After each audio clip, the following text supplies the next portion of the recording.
Hi and welcome to this video. My name is Yannis and this should be great for you if you have either a Syntakt or Digitakt and simply feel like you want to make your beats sound more musical and lively. And we're going to focus on one particular function which is so amazing. It's called Trig Conditions and it helps you to enhance your groove with some systematic randomization, so you have some unpredictable notes but they still fit the groove. And you can also set up quite complex grooves where you tell a certain snare drum note to only be played if a certain kick drum note gets played, bringing up lots of possibilities, and we're going to explore all of them. You can use any tempo, but I picked a fast tempo, 168, so it's going to be some IDM drum and bass type vibe, which is always fun if you use lots of drum variations. And we are going to start only with the kick drum and the snare, and I have like a bouncy kick here. It's the kick or the bass drum classic. You can copy the settings if you feel like. There's no filtering, and the snare looks like this, the natural snare. For getting started, let's program some simple drum and bass type pattern between kick and snare. So we go to the sequencer mode and program a note on the 1 and also on the 3 and. And for the snare, we just program one note on position 5, which is on the 2. So the beat sounds like this.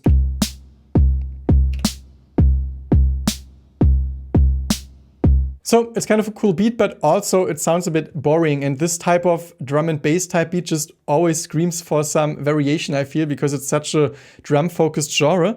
So let's see what we can do. So let's open the sequencer of the snare drum and simply add some notes. So for example, we can add 2 notes here and a note here and maybe another one in the end of the phrase. So we get this type of beat.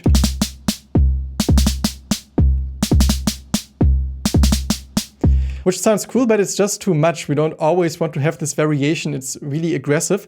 And one first technique to try is to change the velocity of those additional notes, because then you create some ghost notes. And since I'm a drummer, I also played ghost notes myself. It basically means that you make softer strokes on the snare. So you can listen to this a lot in funk music, where you have snare accents, often also with the rim shot, and the non-accents, the ghost notes that kind of dance around the main notes. And it's some super amazing sound, and you can imitate it on any drum machine where you can change the velocity per step. So if we change it to, for example, 20, it's way more enjoyable to listen to it.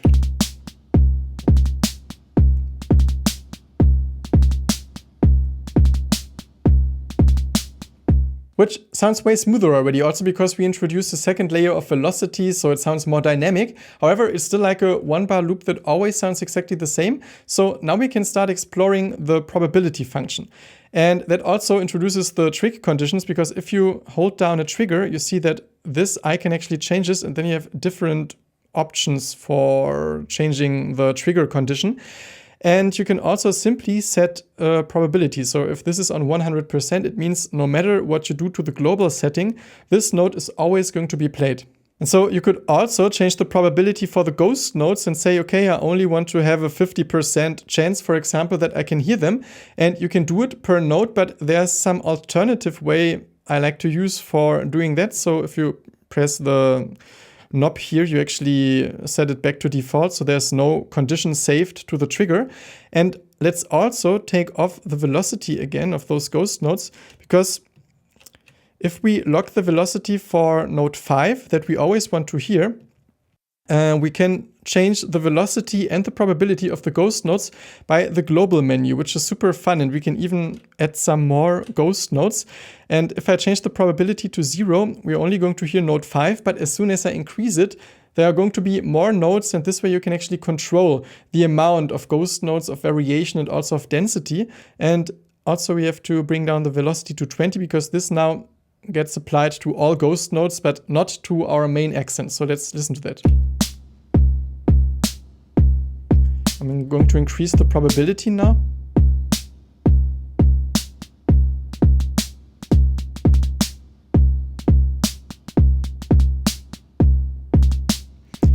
Can even do it for all triggers.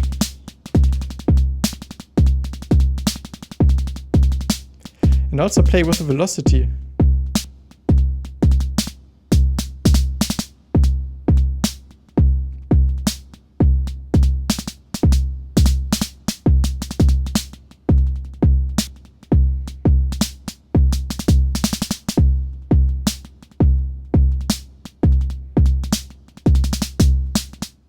So that's actually super fun also because it puts you into some sort of performance mode where you can add some live variation to the part you record or also you perform live. I absolutely love this concept. And of course you can try the same for the kick drum, although with the kick drum it's not the typical instrument where you play those ghost notes, but it doesn't mean it's not going to sound great. So let's change to the kick drum and also lock those 2 steps here. And yeah, just add it for all positions, start at 0 and bring down the velocity and see how it works. And actually for the snare, I'm going to switch it back to 0% probability so we can focus on the kick drum.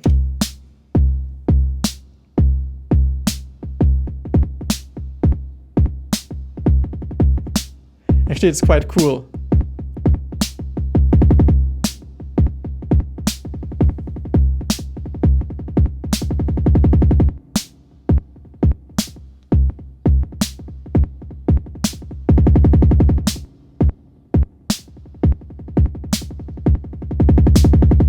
Just a super cool way of making some sort of generative drum beats. And you can also explore some other feature. I don't know if you know about this. If you hold down track, any change you make to the settings here will be made to all tracks. So now if I play with the probability, it gets increased for both the kick drum and the snare. And if there would be another part, it would also be increased for the other part. So let's check it out. So at 0, we don't have any variation. And if I bring it in, we hear both kick and snare variations. Also for the velocity.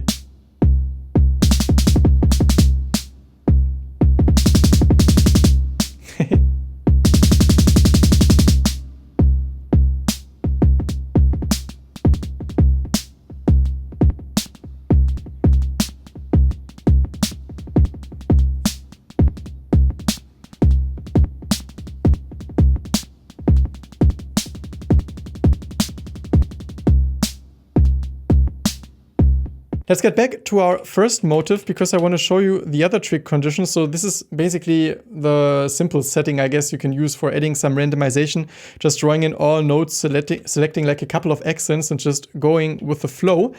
And here we only had step 5.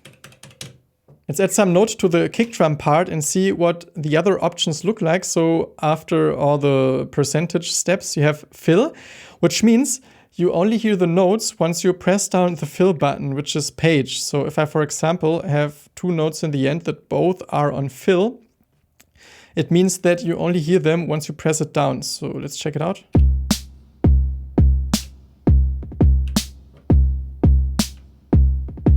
Still on low velocity.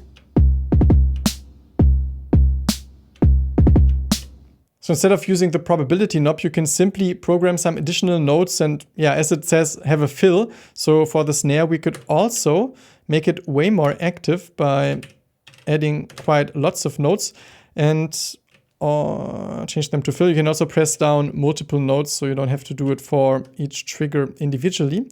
And now we get some more intensive drum fill whenever we press down this button.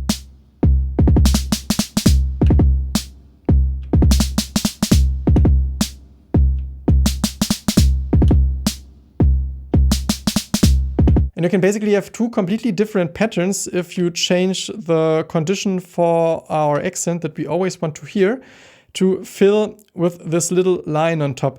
Because this means it only gets played if the fill button is not pressed. So if we listen to it, we don't hear it.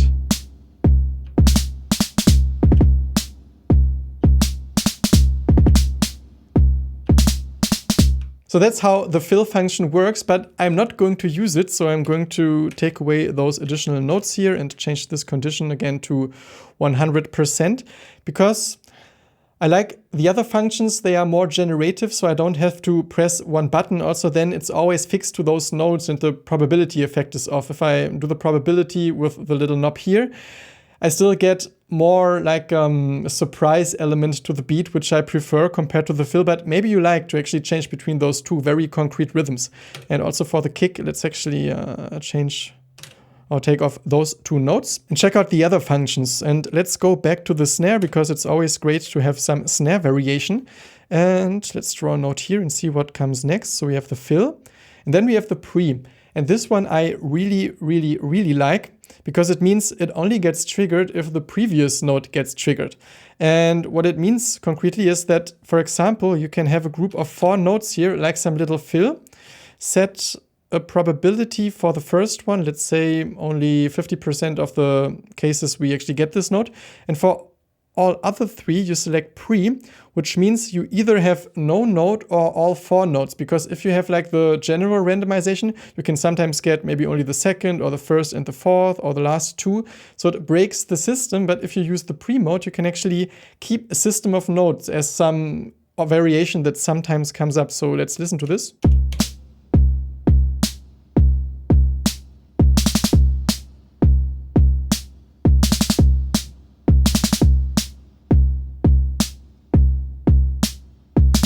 Which is some sort of systematic randomization, and I feel like it sounds too one-dimensional to have them all on the same velocity. I feel like it could be some little crescendo.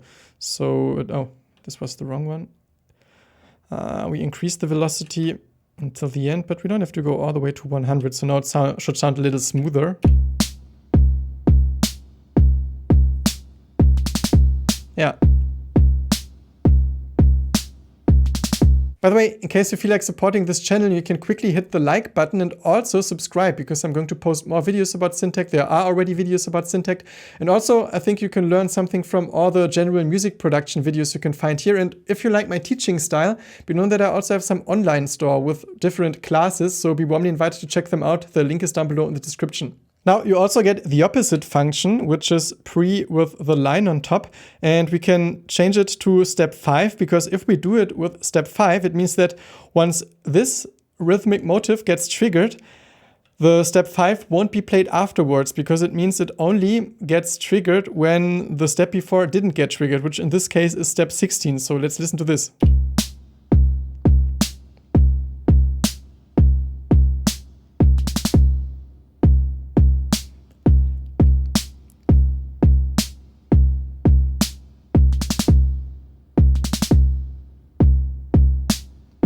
And this allows us to create some additional rhythm whenever this group of 4 gets triggered. So we can, for example, add 2 notes here, switch them to pre, and maybe also here, switch them to pre.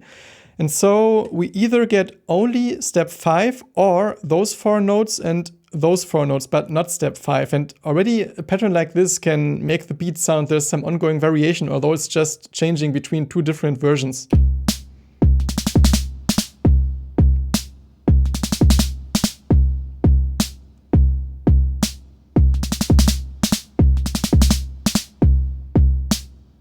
Alternatively, you can also select a fixed repetition at which the motif gets played. So if you hold down the trigger and go a bit to the right, I'll speak about the neighbor mode in a second. But this, for example, means it gets only played the very first time once you start the beat. No other time. This means every time except from the first time.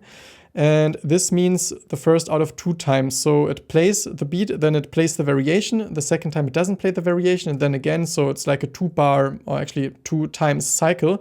Would be more bars if you would use more pages. And the same here. So this means the second time out of 2 times, the first out of 3, the second out of 3, the third out of 3, and so on. And maybe just as an example, let's check 2 out of 4. So this means it plays the whole beat 4 times, and only the second time it will play those 4 notes. So now,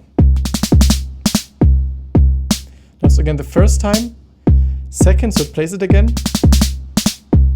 So that's how it works. Again, I'm not going to use it for this example because I prefer the generative function. I think it goes up to 8, so you can get quite specific here.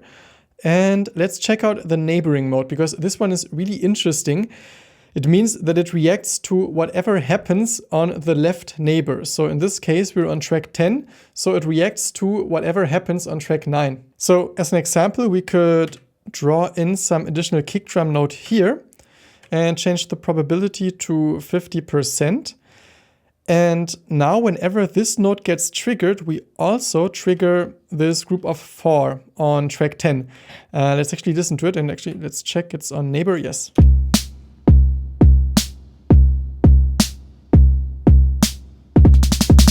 So now it happened. Once you start like this, it's kind of a fun process, because now you can think of, okay, if those 4 notes get triggered, maybe it's cool to leave the 1 of the kick drum free on the next position. So let's go back to the kick drum. And for the first note, select, what would it be? I think it would be the pre doesn't get triggered. So once this one gets triggered, we don't have this kick drum. Let's check it out. Yeah, now there was no kick drum.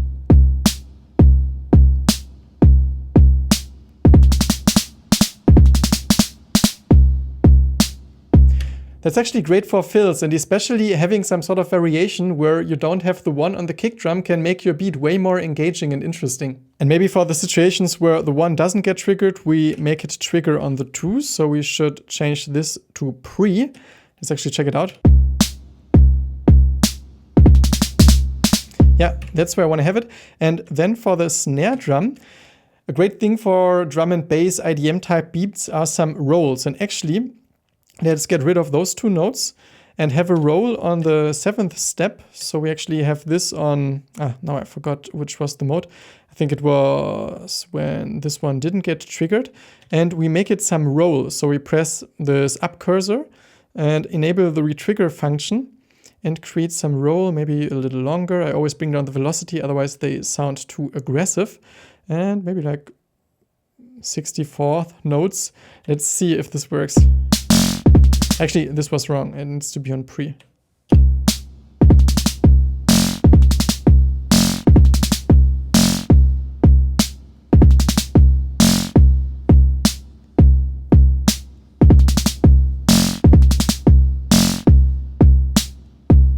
And if you feel like the variation happens too often, simply check what note causes all the variations. So in this case, it would be the 2nd bass drum note. And if this has a lower probability, we also don't hear the variation as often. So let's change this to 25.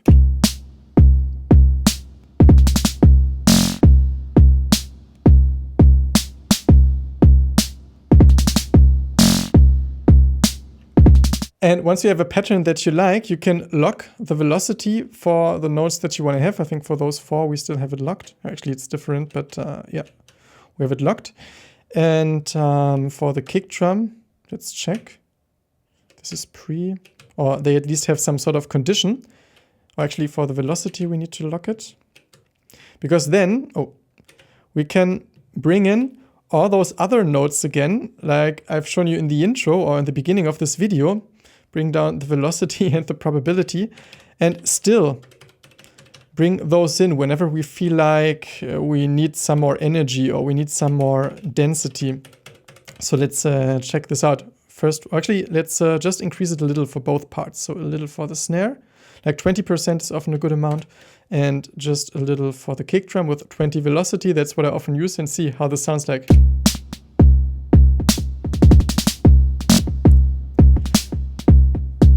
I really like the sound of this kind of glitch sound when the roll, which is on 7, gets cut off quickly because there's a trigger afterwards.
And you see, we're still only using kick and snare, so there's no ride cymbal, no hi-hat or any other additional part.